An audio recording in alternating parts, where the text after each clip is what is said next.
السلام عليكم ورحمة الله تعالى وبركاته. موضوعنا waxaynu kaga hadlaynaa sun leeyno maleegayo oo malab dusha leeynoga marinayo. Markay dhaliil kasta u raadiyeen si kasta ay u baarbaareen waxa ay arkeen inay diinta waxba ka qaadi kareen oo Ilaahay ilaashay. Aakhirkii waxay sameeyeen ururo kala nooca iyo bandhigyo kala duwan oo aan faa'iido lahayn markay hoos u sii eegtid. Iyo bandhigyo badan oo la magac baxay kana la caawee ka soo baxkajada marway iyo wax noocaas oo la garanayn. Inanta bulshada waa ka badhka kale iyada soo saarta oo tarbiyadaysa hadba say inantaas u eegtahay ayay bulshadaasuna u eekaataa. Islaamku waa ka diiday inay dumarka rag la kaliyoobaan inay salaamaan iyo inay ka dhawaadaanba. Islaamku waa ka u diiday inanta inay kaliya safarto iyadoo aan la socon maxramkeeda ama ninkeeda iyadoo la ilaalinayo sharafteeda iyo caafimaadkeeda. diinteena islaamku in badan bay dumarka karaama siisay iyo sharaf ka badan intaanay ragga siin. Waxa la soo sheegay waqtiyadii hore nin gaal ayaa gabadh caayay ama hadal xun ku yiri dabadna waxa loo sheegay amiirka muslimiinta ama boqorkii markaa talinayay dabadna boqorkii baa ogaaday ninkiina waa la soo xiray waana la dilay. Ogow hadduu sii walwaali lahaana xitaa qabilkiisa la raacin lahaa. halka waxa laga qaadanayaa gabadhu markii hore iyo hadeerba inay diinta islaamku sharaf siisay. islaamku waxa uu saasna dumarka ugu ilaaliyay sidaan qaar badan oo qalbiga ka bukaa oo nacas yahay aanay ugu soo fakirin oo aanay sharafta uga qaadin. hore waxa loo yiri jir dumar waa cinabe nacas oo dhan ugu soo hamuuyanaya oo ku soo fakirayaa. dumarku iyaga ragga ka dareen badan laakiin ragga ayaa ka sheegasho badan oo ka dabac badan. waa kii abwaankii Soomaaliyeed lahaa ilaan wacado dumar waana ku hor yaale ambihii bislaa waa inaad cunis tiraahdaa waa inay sidii cawl laganay kaaga carartaa. halka waxa laga qaadanayaa inay dumarka hore aad u dadaali jireen raggana ay iska ilaalin jireen. maantana waxay gaar ku doodaysaa si dumarku xidhnaayeen oo camusnaayeen ha soo baxaan dumarku dabadda ha yimaadaan ururaha sameeyaan ha soo baxaan gumaysiga. maanta lagu sheegayaaba wax yar bay ka abuurantay in la isu tago la isu kaliyoobo xumaan baa ka dhalanaysa walow haba yaraatee xumaantuna yaraan iyo weynantoona male waayo sanadkuwa sikimuu ka bilaabmay. islaamku waxa uu diiday waxa shaki la'aana haddii laba aan sum xaram ahayn meel ku kaliyoobaan inay sida birlabta isu soo jiidan doonaan ayna isqabsan doonaan samayniska iyo balaaska halkan ay ka dhalanayso xumaantan Ilaahay wuu diiday. haddaba waa su'aale maxaa jirka dumarka loo ilaaliyay ee kaalinta inta loo gaarsiiyay.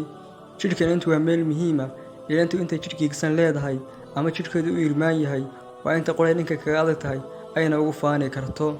ilaa waa meesha qoray ay ku dagaal tagaysay haddii halkaasna ka xumaato waxay noqonaysaa timir xabaal taala oo mid kasta fiishtu gashanaya. waa sababta loo baneeyay in ninku difaaca maxaarimtiisa u dhinto ama difaaca walaashii u dhinto hadduu u dhintana shahiid buu noqonayaa.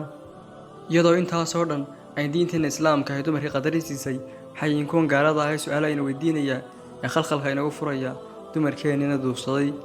haddaba habluhu waa saddex in wanaag iyo xishood ku suntan iyo mid nacso dabinkooda ku dhacaysa iyo mid laacibada u bareedhay oo waxaan soo jabaa weynaaday ku ah. war kuwa gaalada garanayba kuwaas way nagu danaysanayaanbe ninka Soomaaliga ee maanta oo lalaynaya inay habluhu soo baxaan in lala kulmo waxaan leeyahay ninkee baa jecel inay walaashii soo baxdo inay walaashii soo hoyato 12 habeenimo bali ay saacad ka dambayso xaafadda u soo dhacdo. waxaynu maqalnaa maanta hay'adda xuquuqul insaanka u dooda ma hay'adda xuquuqul insaanka u dooda ee magacaanu bay iska sidataa. maxay tahay maanta hay'adda dumarka u doodaysa ee Falastiin u doodi weeyday hay'adda dumarka u doodaysa ee Soomaaliya u doodi weeyday hay'adda dumarka u doodaysa ee dawladaha muslimka u doodi weeyday. war shay kasta wuxuu leeyahay bog daahira iyo bog baadina yacni bog qarsoon iyo dhinac muuqda. dad xagga sare u eegato ad xagga hoose eegi weydo in badan baad ku dagmaysaa. ruuxaan leeyahay wax kasta iska qaadanina waa iska liqinay iska eega in badan hoos u sii fadha. horaa waxa loo yiri lax walba halka is dhigto ayaa lagu gowracaa iyadana kawaanka iskeenta.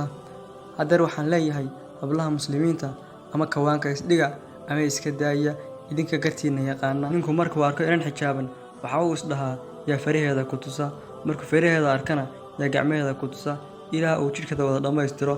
markuu wada dhamaystirana agtiisa way ka dhimataa oo waa uu nacaa. marka waxaan leeyahay inta qarsoon tihiin ee guriga ku jirtaan ayuun baa sharaf iyo karaamo leedihiin.